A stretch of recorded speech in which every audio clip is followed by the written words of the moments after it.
Recording. चलो start करें। देखो यहाँ से थोड़ा डोज स्टार्ट हो रहा है, डोज स्टार्ट हो रहा है। अब खुद के ब्रेन को खाली करके आए होंगे, आई गेस कर लोगे। इस डोज को सहन कर लोगे, बहुत ज्यादा टफ डोज नहीं है, बट मैम बहुत हो गया ऐसा भी नहीं, ठीक है। और ध्यान रखना है, बायो बायो बायो लिया है ना, तो मेमोराइजिंग फैक्ट्स तो होंगे, ठीक है, बट फिर भी हम लिंक करके चलते हैं कंसेप्ट्स के साथ। चलिए अब देखो, ग्लोब्यूलर प्रोटीन एक तो सोल्यूबल हो सकते, इनसोल्यूबल भी हो सकते। देखो some are small globular protein molecules mostly soluble, जो छोटे रहेंगे वो फटाफट सोल्यूबल हो जाएंगे, and not coagulate by heat, और वो हीट से एक जगह पे क्लम्प भी नहीं बनाएंगे, कोएगुलेट भी नहीं होगा, बिकॉज वो छोटे थे, स्मॉल थे। ऐसे प्रोटीन थे कि जो बहुत ज्यादा अमीनो एसिड्स उसमें नहीं थे, सिंपल थे। अब some small globular proteins mostly soluble in water and not coagulated by heat, इतने छोटे थे कि वो हीट का कोई इफेक्ट हुआ उसकी वजह से क्लम्स बन गए, ऐसा भी कुछ नहीं हुआ, कोएगुलेशन हुआ नहीं। Clumps means aggregation, agglutination, clumps कहते हैं जिसको कोएगुलेशन कहते हैं। कभी दही ने ऐसे क्लम बना लेता है, सॉरी दूध में क्लम्स बन जाते हैं और दही बन जाता है, कोएगुलेट हो जाता है, उसमें जो प्रोटीन होता है वो क्या हो जाता है, कोएगुलेट हो जाता है, ठीक है। तो ऐसा भी नहीं होगा हीट करने के बाद, ठीक है। एज, इसको मैं थोड़ा सा होल्ड पे रख रही हूँ। As the size of protein, protein का साइज बढ़ रहा है, as the size of protein increase it becomes less soluble, it becomes less soluble, जैसे जैसे उसका साइज बढ़ेगा वो पानी में सोल्यूबल लेस होने लगेगा। अब अगर साइज ज्यादा हो रहा है तो बहुत ज्यादा साइज हो गया, अब वो हीट की वजह से वो एक जगह पे क्या हो सकता है, क्लम्स बना सकता है, कोएगुलेट हो सकता है। पहले इतना छोटा था कि क्लम्स बना, यानी क्लम्स विजिबल भी नहीं थे, और इतना छोटा सा क्या क्लम्स बनाएगा, स्मॉल थे। अब साइज बढ़ गया, यानी मैं ये कह रही हूँ कि सिंपल प्रोटीन्स जो होते हैं वो छोटे भी हो सकते हैं, वो उनका साइज बड़ा भी हो सकता है। सिर्फ इंपॉर्टेंट इज वर्ड कि वो सिर्फ अमीनो एसिड से बने होने चाहिए। यहाँ पे फोकस नहीं करना कि मैम वो सिंपल है तो छोटे ही रहेंगे, नहीं, वो सिंपल इसलिए कह रहे हैं कि वो सिर्फ अमीनो एसिड से बने। वो अमीनो एसिड की चेन लंबी भी हो सकती है और छोटी भी हो सकती है। अगर छोटी है तो बेचारा सोल्यूबल रहेगा, मिक्स रहेगा, छोटा सा क्या दिखाई पड़ेगा, ठीक है, और उसका कोई हीट की वजह से, किसी चीज की वजह से उस पर कोई इफेक्ट नहीं होगा। बट अगर वो प्रोटीन बड़ा है, अमीनो एसिड की चेन बहुत लंबी है, तो अब वो प्रॉपरली लेस सोल्यूबल रहेगा, बहुत ज्यादा एरिया ऑक्यूपाई करेगा, और फटाफट वो कोएगुलेट भी हो सकता है, किससे, हीट से। अब इसके एग्जांपल्स देखो, एक होता है protamine, these are positively charged DNA binding protein that facilitate the packaging of sperm chromatid into a compact nucleus, enabling, कुछ डरना नहीं, पढ़ा है आपने, enabling the transport of haploid copy of male genome to the oocyte। जो बच्चे मेरे साथ पहले से पढ़ रहे हैं, मैंने उनको हिस्टोन प्रोटीन पढ़ाया है, am I right? Histone protein पढ़ाया है, yes or no? याद है कोई हिस्टोन प्रोटीन, मैंने कहा था आरके, याद है कुछ हिस्टोन प्रोटीन, डीएनए का स्ट्रक्चर, क्रोमैटिन का कितना अच्छा एक लंबा क्लास चला था, 4 लेक्चर्स का क्लास चला था, यस और नो? यस। हिस्टोन प्रोटीन कुछ याद है, बेसिक प्रोटीन एस्पेराजीन, आरके से याद रखना, एस्पेराजीन और लाइसीन, एस्पेराजीन और लाइसीन आपको तो पता है, ये क्या है, बेसिक अमीनो एसिड से, ये क्या है, बेसिक अमीनो एसिड से। तो हिस्टोन प्रोटीन क्या करता है, प्रॉपरली डीएनए को ऐसे फोल्ड करके रखता है, ऐसा फोल्ड करके रखता है, सो दैट कि इतना बड़ा लंबा डीएनए हमारा न्यूक्लियस के अंदर प्रॉपरली पैकेज्ड हो।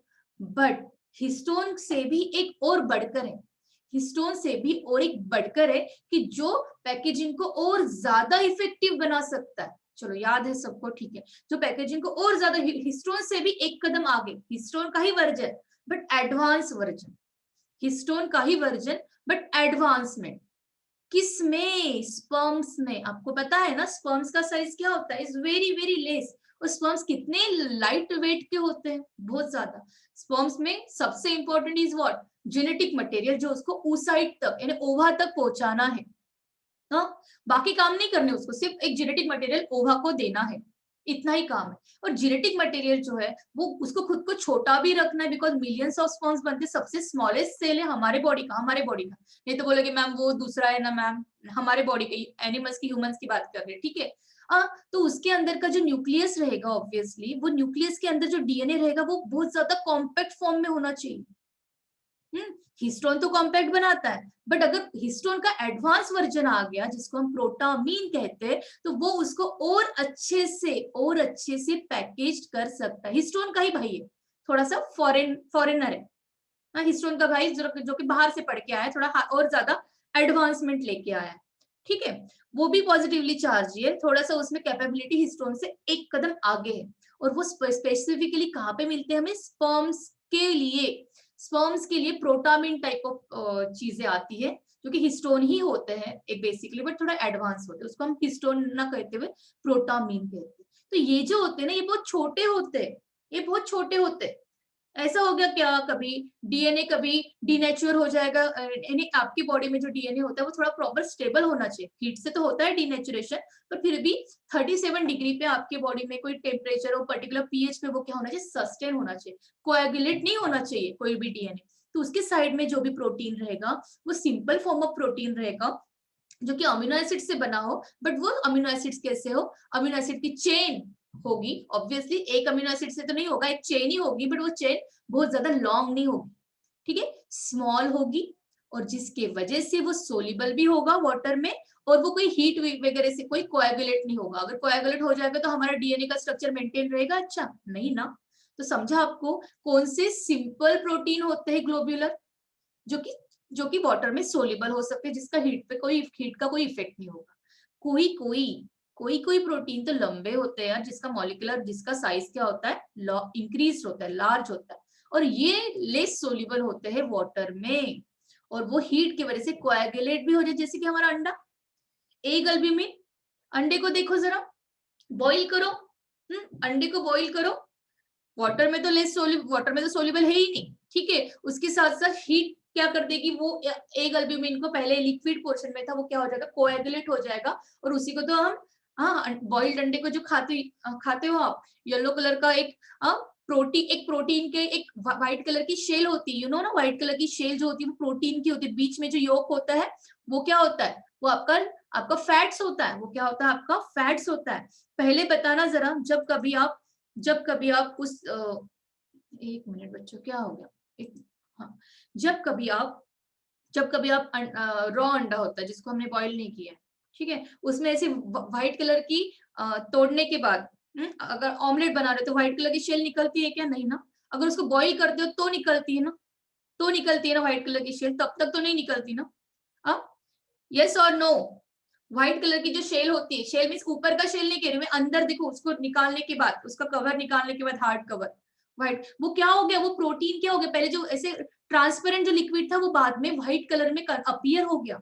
येलो कलर का योग था वो तो बात अलग है, वो तो अंदर है ही, बट जो ट्रांसपेरेंट जो प्रोटीन का पोर्शन था वो क्या हो गया, व्हाइट कलर में आ गया। क्यों, क्योंकि वहां का जो प्रोटीन था वो प्रोटीन लार्ज इंक्रीज साइज का था, सिंपल तो था ही, अमीनो एसिड से ही बना था, बट साइज ज्यादा था, वाटर में इंसोल्यूबल, लेस इंसोल्यूबल भी कह सकते हो आप, और हीट की वजह से वो कोएगुलेट भी हो गया, जिसकी वजह से व्हाइट व्हाइट कलर मिल गया। वो है एग अल्ब्यूमिन एग्जांपल, मैंने आपको एनालॉजी के साथ बताया है। सीरम ग्लोब्यूलिन, सीरम में, हमारे ब्लड के सीरम में, क्लॉटिंग फैक्टर को छोड़ दो तो वो क्या बन जाता है, सीरम। जब ब्लड आएगा तब देखेंगे। Gluten of wheat and rice, इसमें पता है ना, ग्लूटेन बॉडी के लिए अच्छा नहीं होता है, ऐसे कहते हैं व्हीट और राइस में ज्यादा होता है। तो ये सब कुछ क्या है, these are simple globular type of protein, but ये वाटर में इंसोल्यूबल है, और इनका हीट पे क्या हो रहा है, हीट की वजह से क्या हो रहा है, कोएगुलेट हो रहा है, याद रहना चाहिए, ठीक है। नेक्स्ट देखो, फाइब्रस, नाम से ही पता चलता है ऐसे फाइबर्स होंगे। Have you heard sclerenchyma, sclerenchyma word सुना है कभी, स्क्लेरेंकाइमा, पैरेंकाइमा, कोलेनकाइमा, सुना है कभी, यस ना, सुना है ना। हाँ, किसके है, सिंपल परमानेंट टिश्यू है प्लांट की बात करें तो, और कॉम्प्लेक्स टिश्यू कौन से, जाइलम और फ्लोएम, है ना। स्क्लेरेंस से वर्ड याद आता होगा आपको, स्क्लेरेंस से क्या कहते हैं उसको हम, हार्ड, स्टिफ, बचपन में पढ़ा होगा, 9th में पढ़ा होगा, अगर आपने क्या पढ़ा होगा, सीबीएसई से पढ़ा होगा, तो मुझे स्टेट का नहीं पता है, बट फिर भी होगा ही, कहीं ना कहीं तो होगा, और इस साल भी आपको है वो पोर्शन कहीं ना कहीं, मुझे याद है इतना, हाँ, बट वो हाई लेवल पे रहेगा थोड़ा सा। स्क्लेरेंकाइमा, स्क्लेरोप्रोटीन, स्टीफ, यानी ऐसे फाइबर्स तो बनाएगा ही बनाएगा, और थोड़े स्टीफ रहेंगे, और जो चीजें स्टीफ होती है वो होती किस लिए है, वो कोई सपोर्ट देती है, क्या देती है, वो सपोर्ट देती है, कोई हार्डनेस देती है, कोई टफनेस देती है। आपके बालों में जो केराटिन है वो है फाइब्रस प्रोटीन। और इलास्टिन एक प्रोटीन होता है, वो भी है एक फाइब्रस प्रोटीन। एक इलास्टिन भी होता है, एक्स्ट्रा एक ऐड कर देना। एक कोलेजन होता है, जो तो मैंने पढ़ाया, सबसे मैक्सिमम अमाउंट में एनिमल में रहने वाला प्रोटीन कौन सा है, कोलेजन, जो कि एक सेल के दूसरे सेल के बीच में ऐसा होता है, जो कि सेल अडहेजन मॉलिक्यूल है, कोलेजन। इसके जब बातें आएंगी ये बहुत डिटेल में देखेंगे, अभी नहीं, इससे भी बहुत क्वेश्चंस आते हैं, बट इस कंटेक्स्ट में नहीं, प्रोटीन के कंटेक्स्ट में जितना है उतना है। फाइब्रस प्रोटीन को हम स्क्लेरोप्रोटीन कहते हैं, जिसमें कि कोलेजन, केराटिन और इलास्टिन आ गया।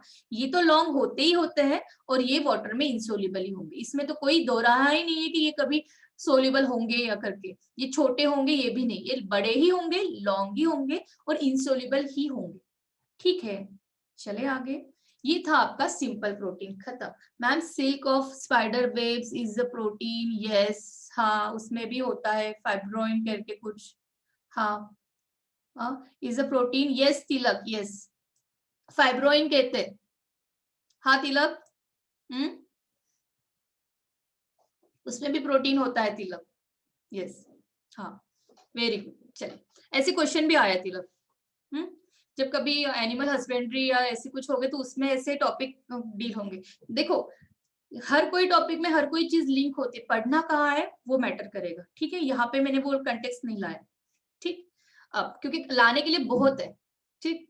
अब कॉन्जुगेटेड प्रोटीन, हमें अपने बाउंड्रीज खुद से डिसाइड करनी है कहाँ पे हमें कितना पढ़ना है, ठीक है तिलक, हाँ होता है सिल्क में, ठीक है। अब कॉन्जुगेटेड प्रोटीन, कॉन्जुगेटेड से वर्ड से पता चलता है कोई ना कोई कॉन्जुगेट हुआ है, कोई ना कोई अटैच्ड हुआ है। सिंपल सिंपल अमीनो एसिड से नहीं बने, सिर्फ ओनली ओनली वाला कंसेप्ट ही नहीं है, ओनली अमीनो एसिड से बने क्या, नहीं, कभी नहीं, ये थोड़े स्मार्ट, कभी कभी अटैच हो जाएंगे कार्बोहाइड्रेट से, कभी अटैच्ड हो जाएंगे लिपिड से, आपको तो ऐसे ही लर्न हो गया होगा ये चीजें, कभी अटैच्ड हो जाएंगे, तो थोड़ा कंसेप्ट एक्स्ट्रा ऐड करके लेके आई हूं मैं, अरे यार ये भी है, कभी अटैच्ड हो जाएगा न्यूक्लिक एसिड से, कभी अटैच्ड हो जाएगा फॉस्फोरिक एसिड या फॉस्फोरस से, कभी अटैच्ड हो जाएगा फिर से, कभी अटैच हो जाएगा मेटल से, कभी अटैच हो जाएगा कोई पिगमेंट से जो कि कलर देगा। तो इस बेसिस पे उस प्रोटीन के अलग अलग नाम, क्या इसको लर्न करना है, मेटल से अटैच्ड होगा मेटल प्रोटीन, कोई पिगमेंट से अटैच्ड होगा पिगमेंट कंटेनिंग, और यही यही एक ऐसा क्लासिफिकेशन है जो कि बहुत ज्यादा इंपॉर्टेंट है, बहुत क्वेश्चंस दिखेंगे इस पे, आज करना है, देखते हैं कितने क्वेश्चंस होते हैं। देखो ग्लाइकोप्रोटीन, ऐसे प्रोटीन जो कि कार्बोहाइड्रेट से लिंक होते हैं उनको हम ग्लाइकोप्रोटीन कहते हैं। कौन से ऐसे प्रोटीन्स है जो कि मैंने आपको इसके पहले बताया है, एंजाइम्स कहो, not all, keep in mind not all, मैं कह रही हूँ most of the enzymes are protein in nature, एक दो एक्सेप्शन है, एक दो एक्सेप्शन है, एंड एंजाइम्स प्रोटीन नेचर के होते हैं। What about hormone, hormones are also protein in nature. तो हम प्रोटीन से हार्मोन बनाए या प्रोटीन से हम एंजाइम बनाए, कोई प्रॉब्लम नहीं। तो देखो जरा, FSH follicle stimulating hormone, what about LH luteinising hormone, नाम याद नहीं हो रहे, बिल्कुल नहीं डरना, ह्यूमन फिजियोलॉजी में सब हो जाएगा। TSH thyroid stimulating hormone, HCG human chorionic gonadotropin, and blood groups A blood group, B blood group आता है आपको, एन एसिटिल म्यूरामिक एसिड आता है एक में, नहीं एन एसिटिल म्यूरामिक एसिड नहीं आता, एन एसिटिल ग्लूकोजामीन आता है, और अलग अलग, यानी वहां पे भी प्रोटीन तो आता है, तो प्रोटीन किसके साथ लिंक होके आता है, ग्लूकोजा अमीन, ग्लूकोज आ गया कुछ, कार्बोहाइड्रेट से लिंक होके, यानी हमारे जो ए बी ये जो ब्लड ग्रुप बने ये भी किससे बने हैं, ये भी तो ग्लाइकोप्रोटीन से बने। सीरम प्रोटीन, जो कि मैंने अभी अल्बुमिन ग्लोबुलिन का सीरम नहीं, सॉरी वो नहीं, बाकी दूसरे सीरम प्रोटीन, ठीक है, वो सब किससे बने हैं? ग्लाइकोप्रोटीन से बने। इज अ सिंपल वन, ये याद रहना चाहिए। इसके लिए आपको याद रखना जरूरी है, FSH LH ये सब ग्लाइकोप्रोटीन, यानी ग्लूकोज कहीं ना कहीं इस प्रोटीन में, ग्लूकोज नहीं, I am not talking about glucose, I am talking about carbohydrate. जरूरी नहीं हर बार ग्लूकोज ही आएगा, कभी फ्रुक्टोज भी आ सकता है, कभी गैलेक्टोज भी आ सकता है, कभी डाइसैकेराइड भी आ सकता है, ठीक है, मैक्सिमम टाइम ग्लूकोज आता है, ठीक है। अब देखो लिपोप्रोटीन, लिपोप्रोटीन क्या? लिपिड से अटैच्ड होने वाले that are lipoprotein, the protein that attached with the lipid, protein combines with lipid, पढ़ा है ना हमने ये लिपोप्रोटीन, पढ़ा है हमने लिपोप्रोटीन। हाँ, हमारी cell membrane that is also called as plasma membrane, plasma membrane is a lipid bilayer, ऐसे ही कहते हैं कुछ हम, लिपिड बाइलेयर से बनती है ऐसी, ऐसी कुछ लंबा स्ट्रक्चर, बट ये लिपिड कहीं ना कहीं प्रोटीन से अटैच्ड होते हैं ना, तो ये क्या हो गया? लिपोप्रोटीन, ठीक है। काइलोमाइक्रोन, ये वर्ड देखो, हाँ, काइलोमाइक्रोन एक अल्ट्रा लो डेंसिटी लिपोप्रोटीन है, नाम से भी याद रखने हैं, memorising facts. Low density lipoprotein LDL, HDL high density lipoprotein, ये सब कुछ क्या है? ऐसे प्रोटीन जो कि लिपिड से अटैच हुए, किसी में लिपिड का लेवल लो डेंसिटी का है, किसी में हाई डेंसिटी का है, किसमें ultra low means very low density का लिपिड अटैच्ड है। लिपिड की भी अपनी अपनी डेंसिटी होती है प्रोटीन के साथ, डेंसिटी इन द सेंस कि वो डेंस कितना है, कितना हेवी है, ठीक है। काइलोमाइक्रोन जो नाम है, नाम याद रखना, नाम ऐसा लगता है बाप रे क्या है और क्या नहीं, कुछ नहीं है, इसे ultra low density lipoprotein ULDL, ये सब एग्जांपल लिपोप्रोटीन के हुए। देखो काइलोमाइक्रोन के लिए एक नोट लिखा है मैंने कि इसको अल्ट्रा लो लिपोप्रोटीन कहते हैं। ये बनता किससे है? Particle as a consist of, देखो ट्राइग्लिसराइड, आपको पता है ट्राइग्लिसराइड क्या होता है? CH2OOCR1, याद है कुछ? CHOOCR2, CH2OOCR3, कुछ मैंने ऐसे पढ़ाया था कि आपको ग्लिसरॉल और उसके साथ साथ 3 फैटी एसिड्स ऐसे अटैच्ड होंगे और कुछ आपका लिपिड बनेगा, यस और नो? यस ना? जब मैंने प्लाज्मा मेम्ब्रेन पढ़ाया था, कुछ याद है आपको? ये ग्लिसरॉल हो गया और ये 3 मॉलिक्यूल्स ऑफ RCOH हो गए, फाइनली ये क्या बनाते हैं? ट्राइग्लिसराइड्स बनाते हैं। तो जो काइलोमाइक्रोन बना है, जो लिपोप्रोटीन है, जो कि वेरी लो लिपोप्रोटीन है, वो किस किस से बना है? वो उसमें ट्राइग्लिसराइड्स भी है, देखो कितने परसेंट, 85 to 92%, उसमें उसमें फॉस्फोलिपिड्स भी है, उसमें कोलेस्ट्रॉल भी है, ये स्टीरॉल है, स्टीरॉल मींस लिपिड, और प्रोटीन भी है।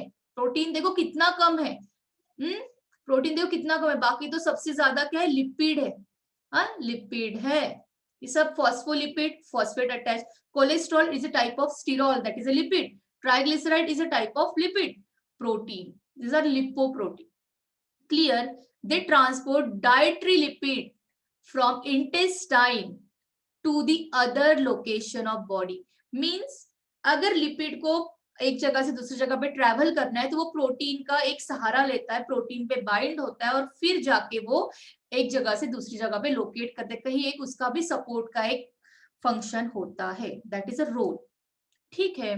देखो ये इस टाइप का होता है आपका काइलोमाइक्रोन, ये क्या करता है?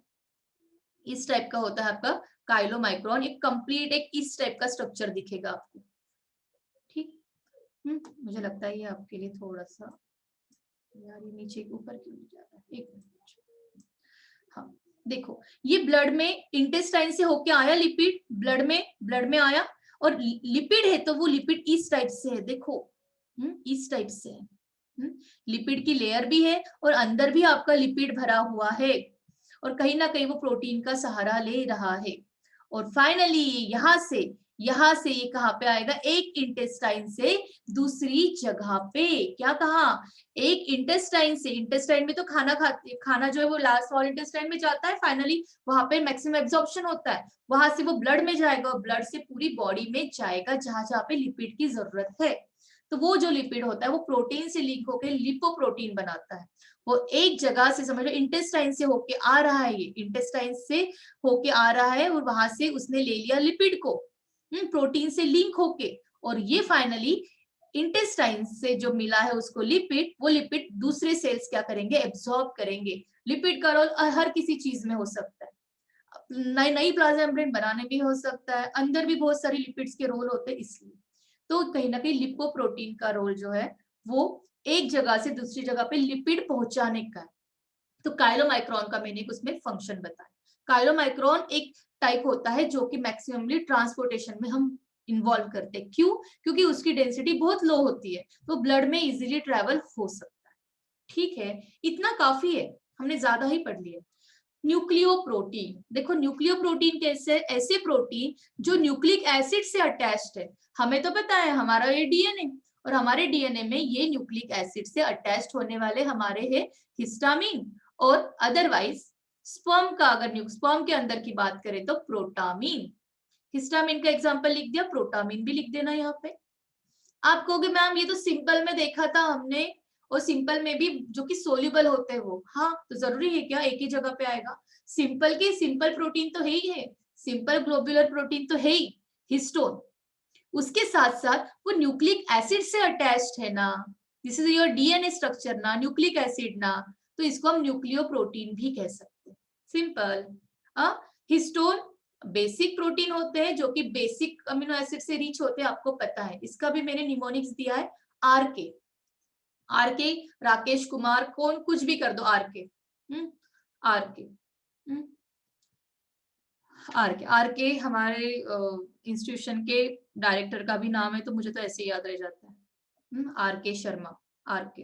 ठीक, चले। फॉस्फोप्रोटीन, ऐसे प्रोटीन जो कि फॉस्फोरस के साथ लिंक है या फॉस्फोरिक एसिड के साथ लिंक है, उसको कहते हैं फॉस्फोप्रोटीन। देखो प्रोस्थेटिक ग्रुप, ऐसा कोई ग्रुप जो कि परमानेंटली किसी प्रोटीन के साथ अटैच्ड हो। रणबीर कपूर, यस, जो में जैसे भी याद रखना है, आरके। ठीक है, अब आर तो आपको पता है ये सिंगल लेटर कोड है आर्जिनिन का, और के तो पता है आपको, लाइसिन को हम क्या कहते हैं, कील करना। ऐसा कोई पर्सन जो कि लाइस करता है, कील, कील से के, आर के। ठीक, देखो वो वन लेटर कोड पढ़ोगे तो कितनी जगह पे काम में आएंगे। See, protein containing phosphorus as the prosthetic group. Prosthetic group क्या है? जो कि प्रोटीन के साथ परमानेंटली बाइंड होंगे और प्रोटीन की इफिशियंसी को बढ़ाएंगे, जो कि प्रोटीन के साथ परमानेंटली बाइंड होंगे। कौन? Prosthetic group. क्या होते हैं प्रोस्थेटिक ग्रुप? ऑर्गेनिक भी हो सकते हैं, मींस कार्बन कंटेनिंग कोई सब्सटेंस, या इनऑर्गेनिक भी हो सकता है, जैसे कि metal, otherwise phosphorus is what, non metal, कुछ भी। इंपॉर्टेंट इज व्हाट कि वो परमानेंटली अटैच्ड है। वो क्या है? परमानेंटली अटैच्ड है। किसके साथ? प्रोटीन के साथ। कौन? Prosthetic group. कुछ भी हो सकते हैं, ऑर्गेनिक भी और इनऑर्गेनिक भी, बट मोस्टली मैक्सिममली वो मेटल्स वगैरह होते हैं। ठीक है, अब वो देखेंगे क्या है, उसको हम प्रोस्थेटिक ग्रुप कहेंगे। अब प्रोस्थेटिक ग्रुप प्रोटीन के साथ अटैच होने का रीजन क्या है? प्रोटीन की इफिशियंसी को बढ़ाना। अगर ये प्रोटीन आगे जाके एंजाइम बना रहा हो, एंजाइम का रोल क्या है? एंजाइम इज अ कैटालिस्ट जो कि किसी भी रिएक्शन के रेट को बढ़ाता है। आपकी बॉडी में कोई भी रिएक्शन हो रही, ग्लूकोज से ग्लूकोज 6 फॉस्फेट बन रहा है, या कोई भी हो रहा है, पेप्सिन, कोई भी एंजाइम्स हर जगह होते हैं। उस एंजाइम के रेट को बढ़ाना यानी स्पीड अप करना रिएक्शन को, फटाफट हो, 1 मिनट के अंदर खत्म बात। नहीं तो जिस जिस चीज को अगर हम एंजाइम्स नहीं रही तो वो चीज को होने के लिए बहुत टाइम लगेगा हमारे बॉडी में, बट हमारे बॉडी में एंजाइम्स की वजह से हर कोई चीजें फटाफट होती है। This are catalyst which increase the rate of reaction. कौन? एंजाइम। किसके बॉडी में? हमारे बॉडी में। तो हमारे बॉडी में तो क्या कहते हैं इसको? Bio catalyst. कैटालिस्ट क्या करता है? which increase the rate of reaction. अगर प्रोस्थेटिक ग्रुप अटैच्ड हो जाए किसी प्रोटीन पे तो वो क्या कर देता है? वो उस एंजाइम को, दैट अ प्रोटीन और व्हाट, एंजाइम बना सकता है आगे जाके।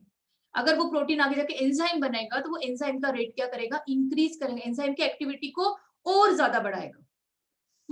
इंक्रीज करेगा, एंजाइम की इफिशिएंसी को और बढ़ाएगा, फटाफट काम करेगा। केजीन जो कि मिल्क में होता है, मिल्क में पता है ना वो कैल्शियम और फास्फोरस बहुत ज्यादा होता है, तो मिल्क में जो केजीन है वो हर बार फास्फोरस के साथ लिंक होके रहता है, और जिसके वजह से मिल्क का जो केजीन प्रोटीन है वो अच्छे से वर्क करता है। एक के अंदर एक की विटेलाइन मेम्ब्रेन, अब आप कहोगे मैम विटेलाइन मेम्ब्रेन क्या है, चलिए एक एक जो होता है उसके अंदर प्लाज्मा मेम्ब्रेन और उसके बाहर एक विटेलाइन मेम्ब्रेन होती है, इन जनरल बता रही हूँ। ये विटेलाइन मेम्ब्रेन पे भी क्या होता है, फॉस्फेट, ये विटेलाइन मेम्ब्रेन एक प्रोटीन की एक शीट होती है, प्रोटीन की शीट, पर वो प्रोटीन से क्या लिंक है, फॉस्फोरस, इसलिए इस प्रोटीन को क्या कहेंगे जो कि विटेलाइन मेम्ब्रेन बनाएगा, फॉस्फोप्रोटीन। थोड़ा सा फास्ट हो रहा होगा, फॉस्फोप्रोटीन, मुझे एक दो क्वेश्चन करवाने आपसे आज।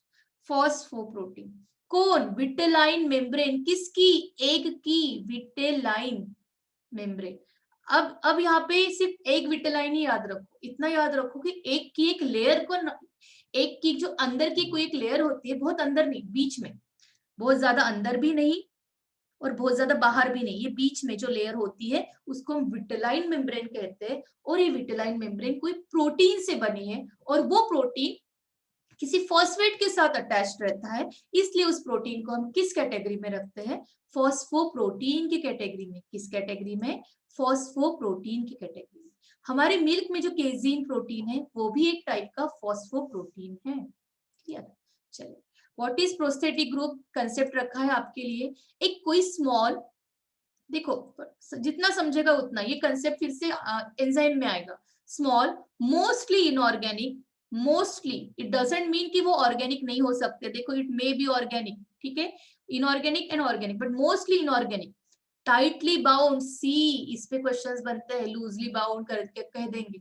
हाँ, स्पेसिफिक नॉन पॉलीपेप्टाइड मींस ये अलग, ऐसा कोई अलग सब्सटेंस है जो कि इनऑर्गेनिक और ऑर्गेनिक से बन सकता है, बना हुआ, बट वो अमीनो एसिड से नहीं बना है, अमीनो एसिड की कोई चेन नहीं है उसमें। Required for biological functions of some protein, ऐसा कोई फंक्शंस को, बायोलॉजिकल फंक्शन को कोई सी प्रोटीन के बढ़ाने के लिए।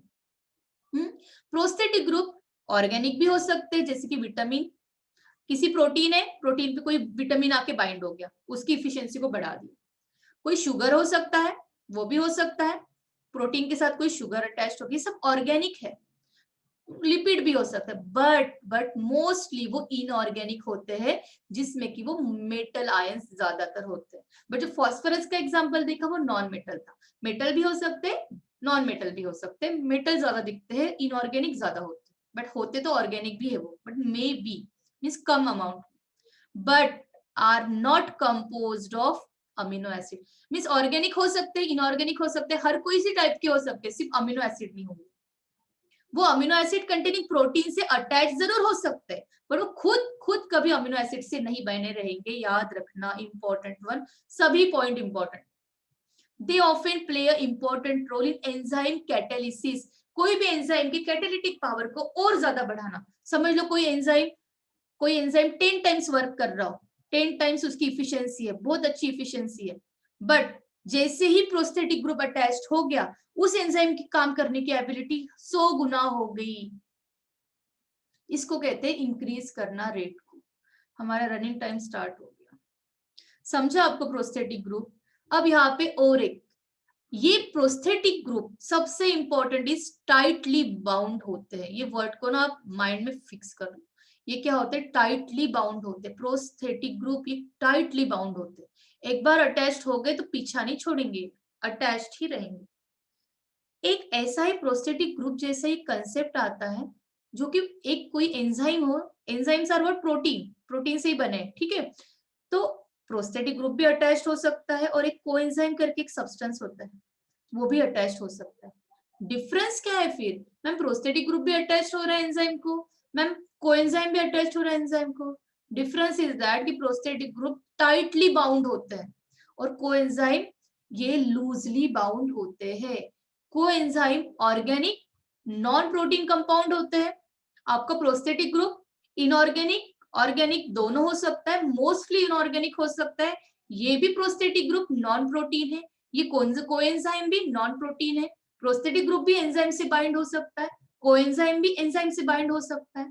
डिफरेंस इज दैट ये टाइटली बाउंड होते हैं और ये लूजली बाउंड होते हैं, डिटैच हो सकते हैं, जल्दी निकल सकते हैं।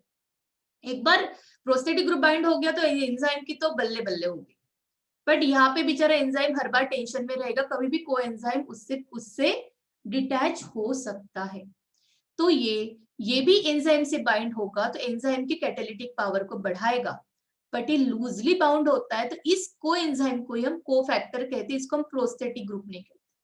डिफरेंस समझ गया? Little bit difference prosthetic group में और कोएंजाइम में, समझा क्या?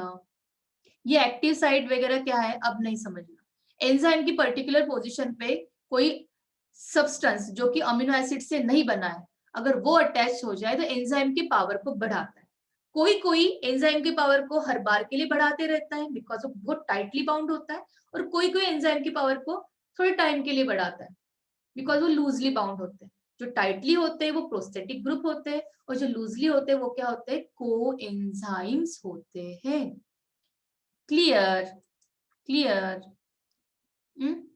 एक देखो मेटालोप्रोटीन, एक देखो मेटालोप्रोटीन, नाम से ही पता चलता है कि अगर मेटल अटैच्ड हो जाए किसी प्रोटीन से। हाँ, अब तक तो हमने प्रोस्थेटिक ग्रुप में मेटल नॉन मेटल सब देख लिए, कुछ भी अटैच्ड हो या ऑर्गेनिक भी अटैच्ड हो सबको प्रोस्थेटिक है। बट अगर सिर्फ मेटल अटैच्ड हो रहा है, मेटल आयन अटैच्ड हो रहे, तो उसको हम क्या कहेंगे? मेटालोप्रोटीन। एग्जाम्पल, इस पे ना जाने कितने क्वेश्चन आए, कितने क्वेश्चन, इज वेरी वेरी, क्या कहो कितनी बार भी लिखो, is very very very important. उठा लो इस चीज को और माइंड में फिक्स कर दो। ठीक है, देखो कॉपर लगा है, एक एग्जांपल रखा है मैंने, किसका? टायरोसिनेज एंजाइम का। एज एज से जो एंड होते हैं वो क्या रहते हैं हमारे? मैक्सिमम हमारे एंजाइम्स होते हैं एज से। बट एंजाइम के अलावा के कोई प्रोटीन हो ही नहीं सकता क्या? हो सकता है ना, जैसे कि साइटोक्रोम। साइटोक्रोम पढ़ा है हमने, याद होगा तो, माइटोकॉन्ड्रिया जब पढ़ा था। इंसुलिन जिससे डायबिटीज का रिलेशन है। तो ये सभी प्रोटीन जो जिसमें कि कोई एंजाइम से, कोई साइटोक्रोम है, कोई हार्मोन है लाइक अब इंसुलिन, इनमें अगर कोई मेटल आयन अटैच हो जाए और वो मेटल आयन अटैच होने की वजह से उस प्रोटीन को, उस एंजाइम को, उस हार्मोन को अपनी इफिशियंसी बढ़ाने में हेल्प हो जाए, they increase their rate, they increase their efficiency, उसको हम कहते हैं मेटालोप्रोटीन। टायरोसिनेज जो एंजाइम है वो कॉपर से लिंक होता है। कार्बोनिक एनहाइड्रेज जो एंजाइम है वो जिंक से लिंक होता है। देखो सीसी से याद रह जाएगा, कार्बोक्सीपेप्टिडेज एंजाइम जो है वो जिंक से लिंक होता है। साइटोक्रोम, साइटोक्रोम आयरन से लिंक होता है। इलेक्ट्रॉन ट्रांसपोर्ट चेन पढ़ेंगे हम माइटोकॉन्ड्रिया में, देखेंगे माइटोकॉन्ड्रिया। याद है कुछ? माइटोकॉन्ड्रिया क्रिस्टी, मैंने कहा था यहाँ पे ऐसे साइटोक्रोम के प्रोटीन आके अटैच्ड होते हैं। यस, वो किससे? वो जो बनते हैं वो प्रोटीन ही तो होते हैं, बट वो मेटालोप्रोटीन होते हैं जो कि आयरन से लिंक होते हैं। इंसुलिन जो है वो भी जिंक से है, देखो जिंक ज्यादा दिखता है। क्रोमोप्रोटीन देखो, क्रोमोप्रोटीन ऐसे प्रोटीन जो कि कलर कंटेनिंग होते हैं, कलर प्रोस्थेटिक ग्रुप होता है। प्रोस्थेटिक ग्रुप मींस पिगमेंट है, यहाँ पे एक पिगमेंट है जो भी अटैच्ड हो जाए प्रोटीन से, जो कि प्रोटीन की इफिशियंसी को बढ़ा दे, परमानेंटली अटैच्ड हो, तो उसको हम प्रोस्थेटिक ग्रुप कह सकते हैं। बिकॉज प्रोस्थेटिक ऑर्गेनिक और इनऑर्गेनिक दोनों भी तो होते हैं, है ना। जैसे कि फ्लैवोप्रोटीन येलो कलर का होता है और ये क्या करते हैं? It contain nucleic acid derivatives of riboflavin. जो फ्लैवोप्रोटीन जो बनता है वो किससे बनता है? उसमें क्या होता है? उसमें कलर्ड प्रोस्थेटिक ग्रुप होता है। What is their name? The name is riboflavin. हमारा blood, in our blood haemoglobin is there. What is globin? Globin is a protein. Protein किससे अटैच्ड है? एक पिगमेंट से जो कि रेड कलर दे रहा है। What is the name of that pigment? Haem. वही तो पढ़ रहे हैं। कोई कलर कंटेनिंग सब्सटेंस अगर प्रोटीन से अटैच्ड हो जाए तो उसको कहते हैं हम क्रोमोप्रोटीन। हमारे हमारे आईज में विजुअल पिगमेंट्स होता है, पता है आपको कौन सा होता है? रोडोप्सिन। क्या होता है? रोडोप्सिन। रोडोप्सिन, हाँ, ये इसमें भी कोई रोडोप्सिन जो प्रोटीन होता है ये क्या है? It's visual pigment, purple etcetera. Pigmented molecule है derive from vitamin A, vitamin A से बना हुआ कोई पिगमेंट है, ऑप्सिन, कोई पिगमेंट है जो कि क्या करता है, आपकी आंखों में कलर के परसेप्शंस को क्लियर रखता है। विटामिन ए से लिंक्ड ऐसा कोई पिगमेंट जो कि विटामिन ए से बना होगा, रोडोप्सिन की बात कर रही हूं मैं, आंखों में होने वाला, ठीक है, वो भी किसी प्रोटीन से अटैच्ड होता है जिसकी वजह से हम कलर्ड चीजों को देख सकते हैं। This are all about our conjugated protein. यहाँ पे मैंने एग्जांपल्स भी रखे हैं, nucleoprotein, metalloprotein, chromoprotein, phosphoprotein, lipoprotein, glycoprotein. फटाफट एक मुझे क्वेश्चन बता दो यार, बहुत हो गया। बता सकते हो इसका आंसर? ऑल इंडिया पीएमटी 2012 में आ चुका है, अब भी बताया मैंने।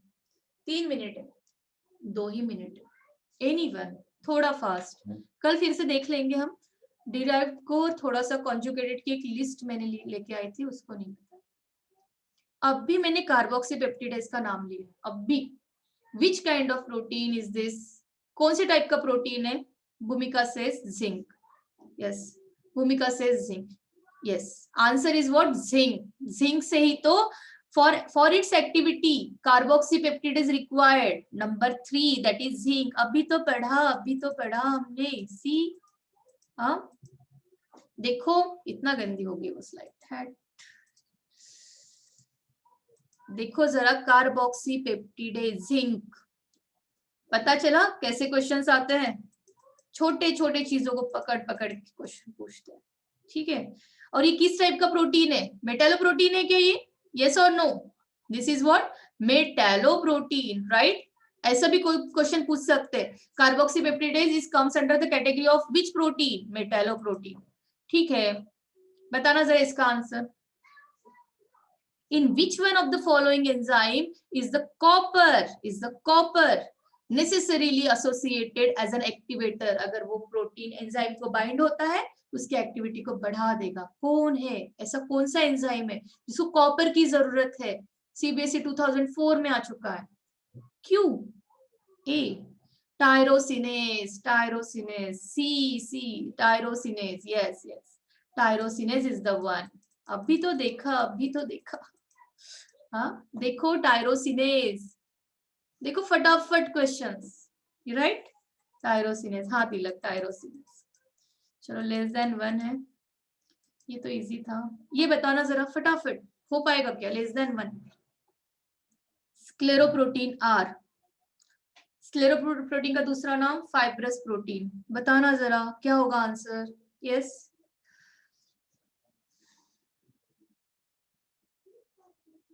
लेस देन 1 कर दोगे तुम लोग। कल फिर से क्लास है 7 o'clock। बताओ जल्दी, less than 1। Third, yes right answer Bhumika, third. Keratin also, collagen also, और elastin also. Yes, okay then. See you tomorrow. Same time. Okay, bye. Okay, both. Okay, bye. Bye. Bye. Bye. Take care. You too. You too, Poonam, Krishnash. Okay, bye. चलो बाकी के questions बाद हो, ठीक।